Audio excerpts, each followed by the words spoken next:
আসসালামু আলাইকুম। শুভ সন্ধ্যা সবাইকে। সবাই কেমন আছেন? কি ব্যাপার মেরিমা, তুমি কি করতেছো?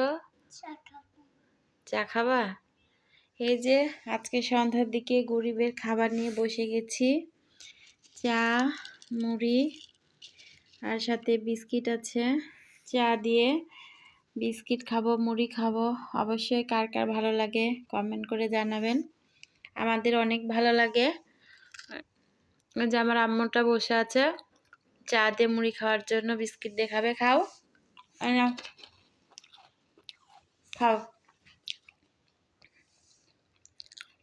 মাঝে মাঝে এরকম খাবারও খেতে হয়, খুব ভালো লাগে। আমার মনে হয় চা বিস্কিট সবারই পছন্দ। অবশ্যই জানাবেন কাদের কাদের চা বিস্কিট খেতে ভালো লাগে। আমার খুব ভালো লাগে, সাথে মুড়ি দিয়ে তো অসাধারণ লাগে খাবারগুলো। যারা যারা পছন্দ করেন অবশ্যই প্লিজ কমেন্ট করবেন। আল্লাহ হাফেজ।